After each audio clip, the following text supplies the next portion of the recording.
Hey guys, I'm sorry I got back to you. I had a phone call. My wife called. Anyway, showing you that the walleyes are discharge here, the hot water discharge. Uh, Here's a picture of me when I was young. Some smallmouth in the river, some big smallmouth. Anyway, I want to show you that 17 pounder, that walleye. Oh, there's a limit of 12 walleye. I have little nils on my post there for the swimming pool fence. There's another picture of my son. Got a giant carp on the boat. Anyway, that made his day there. It was like there's some big steelhead I caught. Throwing KO wobblers and Cleos off the break wall. Young man. Terrible getting old, gentlemen, ladies and gentlemen. There's that 17 pounder. That guy actually got that fish. I gave it to him. I should have really mounted it, man, but I didn't have the money, and like I mentioned before, his wife had all that millions, so I gave it to him. He's got it on his wall. It's just, man, if you really look at the fish, this looks like something that come from Alaska or something. It just was huge. There's one. That's the one I have on my wall now. I did mount that one. Look at the size of that thing, man. It was so wide. I was all by myself. It was in April. 93. I still have it on my wall. Still looks pretty good. I'll have to show you some picture of it. I was on old rabbit hunting days. You know, not changing the subject, but limited rabbit hunting. There's another picture of those walleye we had. Just messing around before GPS. This is my daughter. Look how young she was. Some big giant walleye. 04. My God. There's another picture of that 17-pound walleye. Me and that guy there. He was 17 at the time. Now he's like in his 30s, I believe. And that's when I actually started fishing, ladies and gentlemen, in the early 80s, around 85, 86. There's my son there. He's like 3. Those trout there are native trout. Now they don't stock native trout no more. I guess they weren't doing well in the stocking program.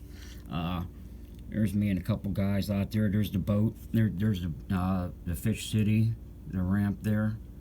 Before good camp, before cell phones with pictures were there. That steelhead deer, I believe that was 14 pounds right there. 10-pound steelhead, and that walleye's like 10 pounds right there.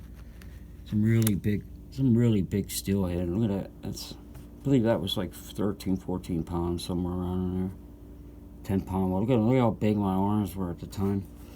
And so I got arthritis. There's one of my boats, my Lund. Those are good old days there. It's one of the biggest Lunds they made at the time. It was a Lund Baron. Yeah, they're pretty handsome there still. No, just kidding, you guys. But yeah, I mean, time, enjoy it, guys and girls while you're still young. Some white bass. I don't know about you guys. I love fishing for white bass. Oh, they might got it backwards. Some big giant white bass I caught back in the late 80s. What else I have? There's me and that guy again with some. Oh man, what's those? Looks like a bunch of jumbo perch. Yeah, look at all those big jumbo perch. Limited jumbo perch. Let's see what else I got here. There's 18 walleye. Again on that fence I have. Anyway, I'll stop this, guys. I got company coming in. I'll get back to you guys. Sorry, guys, for the disturbance. I'm almost done here, in case I'm boring you guys. Melbourne, Florida, Sebastian Inlet. You guys ever go there? I suggest you go. Go in November, late October. The snook come in there. I'll give you a little secret. Take your medium cast rod and reel. You can even take your fly rod if you want. Throw in the surf with the waves coming in. Usually a snook come in with the waves. All you need is to take your KO wobblers or your Cleos and throw it right in. Just be careful not to hit the surfers as you're casting. And then big snooks, I think at the time when I was there, it was in 2000 or something like that, they had to be 33 inches. You were allowed 2 of them, which is a pretty big fish. And you could, the funny thing is, those mallet minnows, I think I'm pronouncing them right, Mellard or whatever, they were like $12 a dozen. And they never had them in. And I didn't take my casting net, unfortunately. So I had to use shrimp, and I was not doing no good with shrimp, man. Just catching just junk fish with shrimp, catfish, sea bass. I mean, I guess sea bass are all right, but I really wanted the big snooks, the big snooks. And well, I was lucky, man. This Cuban that couldn't speak no English and that, he ended up getting a hook embedded in his foot, and I helped him out with first aid and stuff like that. And he ended up giving me a couple of them mallet minnows, and I ended up catching a couple snooks on those minnows. So I was fortunate. But then I went to Walmart and figured out, I figured these mallet minnows, a kale wobbler or, half ounce Cleo or 1 ounce Cleo or 1 ounce kale wobbler would imitate the mallet minnow pretty well, and it really did. I did really well. I was there. What's nice, you don't need a license. You just got to pay for parking. Cocoa Beach area. Like I said, Sebastian Inlet's where it is, and I don't know what it is now, but it was like $6 all day fishing. Couldn't beat it, guys. It was one of the best times I had in a long time fishing the Atlantic Ocean. Big giant fish. I went for tarpon a couple times early in the morning. I'd get there at 6 in the morning. They would be there at 5 o'clock in the morning. I just missed them. Guys would say, man, I hit my big jig, my big hair jig, and stripped 200 feet of line, lost them. I was like, oh my God, man. I have a couple big reels in there in my line. I guess I probably own 100 some rods and reels all together, guys and girls, of open face rods, spinning rods, you name it, thumb casting reels and rods. I got so many of them, and I have so many repair reels too.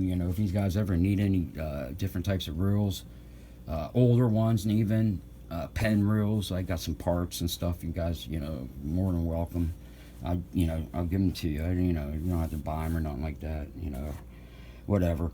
But anyway, getting back to that the inlet there, and man, I just always wanted to get one big tarpon too, and I just missed them. And it's hard for me to drive out there now with my back, with the arthritis and stuff.